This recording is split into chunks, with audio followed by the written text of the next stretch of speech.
In the land of grills, welcome back, folks. We're talking about the Weber Searwood today. Now, if you've been watching, I'm going to leave the videos so far that I put up, the review and everything. A little concerned about the high heat option on it. There's no doubt that this thing can do low and slow, like most pellet grills can do, but Searwood, they're claiming this thing sears, they're claiming it gets 600 degrees.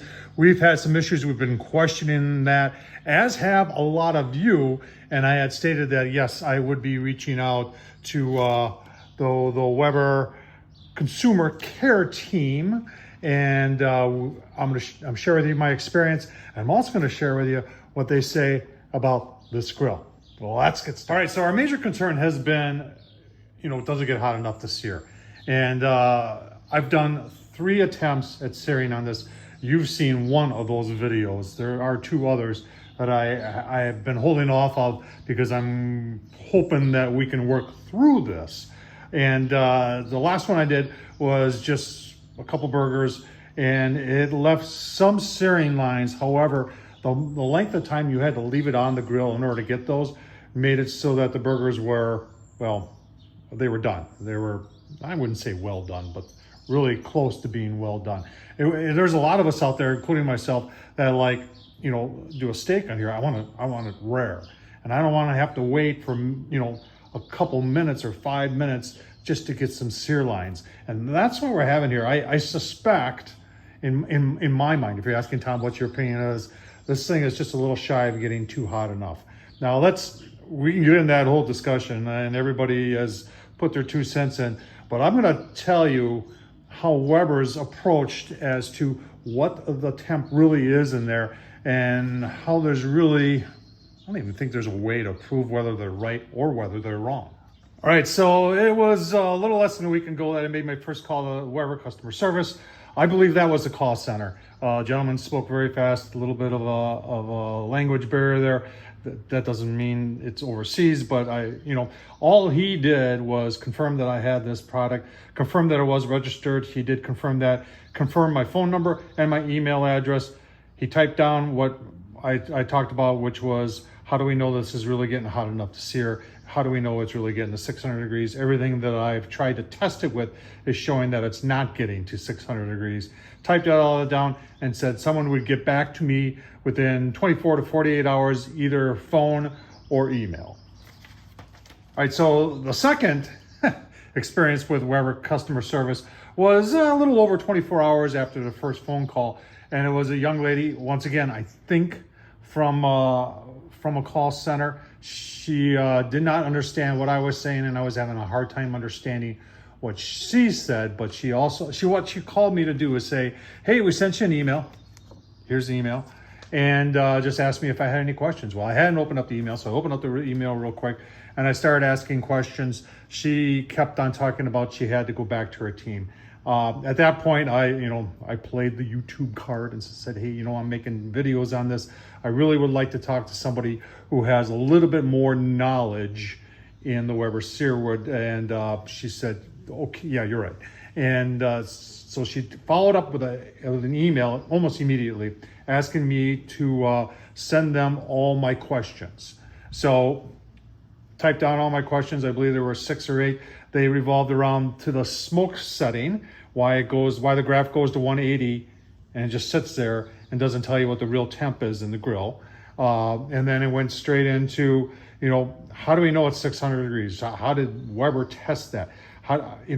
Is it air temperature? Is it the grade temperature? What really is it? Is it hotter in the PID rapid control, or is it hotter in the manual mode 1 to 10?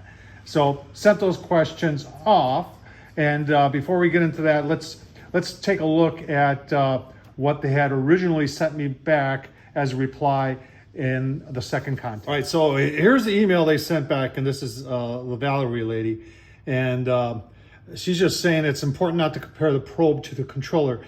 The 2 things are asked to do 2 different things. The probe is a single point of measurement, and the controller is an average across the entire cooking surface. Now, hang on. There's where we're getting into something. So what Weber is saying is that probe, hang on, let me show you. That probe right there, that guy right there, is sending information back to that controller there. And the number that you're seeing, whether you're using the app or using that, is an average of what the entire grill is.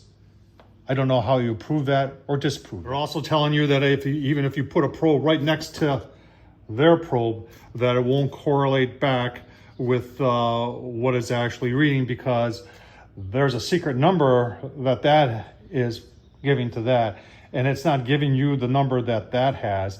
It's giving you some sort of magical number that shows up on there. They're also saying, you know, regardless of type of fuel type, and there could be variability across the cooking grates, especially at high searing temperatures. In order to reduce that, it's important to keep the grill lid closed as much as possible, prevent any change within the cook box. Weber pellet grills are designed to adjust to the amount of heat based on your set temperature when heating up the grill. The fan works harder to get the temp up faster. When the lid is open, the airflow may blow the flame towards the right side of the grill. So now are they saying that it's hotter over on the right side of the grill? When the lid is closed, the flame will settle over the burn pot. When the grill gets to set temp, heat will even out across the cooking grates. What is being displayed on the screen is an average of the, here we go again. This is an average. What you're seeing on there is an average of what it is in the actual cook chamber, as they're calling it themselves. All right, now let's talk about the third customer care. All right, so when I sent that list of questions in, which was the next morning, within 2-3 hours, I got a call, and it was a gentleman named Tom. He's with Weber, and Tom identified that he would be my contact for this. I talked to him about having a YouTube channel. He said, well, that's fantastic. He said that he wanted to answer all the questions that I had. I don't know if he had my list, because he wasn't really going off the list. He was just asking me to ask the questions. So we talked extensively about, where is it 600? Is it 600 just on this? Is it 600 on the upper shelf if I had it in? And he went back to the average. So when the controller is reading 600, or you're using the app on the phone, it says 600. It's 600 all over the grill. Doesn't matter this corner, that corner, top shelf, bottom shelf, it's 600 degrees. And he came back to that a couple times, also saying that, you know, this is not really showing the 600 degrees. It's communicating back to that, and that's calculating that the entire temperature inside this is 600 degrees. It's not the air temperature, it's the actual grate temperature. All right, talking about testing a little bit and what I was using, I really didn't go that route, because my past experience with any grill manufacturers, when you tell them you're using a thermal or you're using the Oklahoma Joe's puck, they question, you know, calibration, they question the accuracy, they question how you're using it, and then that's not the proper way of testing. But what I did say was, you know, the meat really tells the story. If I'm putting two 80-20 burgers on here and I can't get them to sear, or it takes, you got to leave it on a lot longer than you would like to in order to get sear, and that ends up with, you know, the doneness not being what you want. You know, if you watch Tom Horsman YouTube, you know that I like rare to medium rare, more on the rare side. And this grill can't do that. This grill can get you well done all day long and give you a couple little lines, but it can't do that. So we talked about that, and then we got into pellets. Started talking about pellets. I think I may have brought it up that I'm using hardwood oak. It's the same ones I use in the Rectite Bullseye Deluxe, and that gets up to 800 without an issue using these pellets. So in my opinion, they should work in the Weber Searwood as well. He then said, well, have you tried the Weber ones? And I said, no, I haven't. And in fact, this morning, when looking for them again, they're, you know, my local Lowe's and Home Depot, even though they carry Weber products, don't have the Weber pellets. The only place I didn't go was Ace. I should have checked out Ace. But he, at that point, offered to send me 2 bags of pellets, of Weber pellets. And I said, well, I'm not going to say no. If you guys want to send me some pellets, you're telling me that pellets make the difference, I'll take them. And I said, you choose whatever ones you think are going to give me more BTUs and get this thing searing better. And he told me he would send me 2 bags. All right, next things we talked about is grill mode. Which of these grill modes, because a lot of you have been giving me advice on that, is the best to use. And this comes straight from Weber customer service. He's telling you to use this and not the manual. I know a lot of you folks have told me that, and one of the videos I did was trying to get this thing the hottest on manual, and he's telling me that this, using that, the grill temperature there, is the best way of getting the high. Next, we talked about grill grate options. Now, Weber does, and I didn't know that. He went online and showed, and said, yeah, they do offer cast iron grill grates for the sear wood. I happen to have one cast iron right here that does fit on here real nice. That was from actually a Camp Chef. Now, I have actual grill grates here that are a little long. I do have the ability to cut these down, which I believe I will, and I'll make a video showing whether or not you get better with cast iron or the grill grates. Weber's contention is that it's going to work just fine with the standard grates that come with it.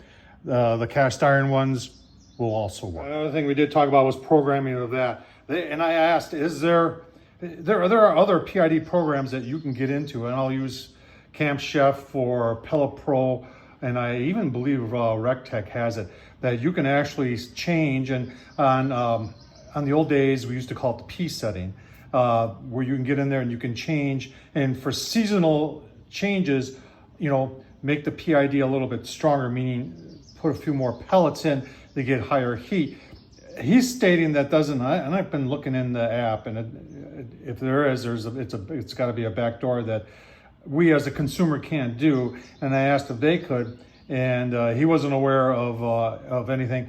Some of you had told me that the original programming in this was actually hotter, and then one of the firmware updates actually slowed it down. I don't know, and he didn't state that. So that would be another option. Is this thing does have the ability to, crank it up, but it would have to come from Weber.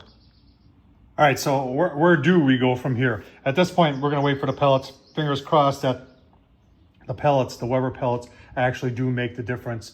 I think this thing needs 50 to 100 degrees more. I really do. I think they have the ability to do it, and I think for some reason, if truly the first version of the app and the programming, some people are saying that on manual it would get the flavor, the big flavorizer bar would get glowing red. I don't know. I haven't seen that. It certainly isn't doing it here. We are going to try the grill grates, the cast iron, see how that, in the meantime, see if that makes a difference.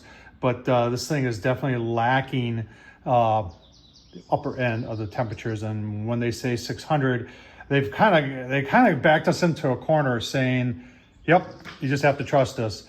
That thing right there talks to that thing right there. And if it says it's 600, no matter what you're using to measure it, that ain't right.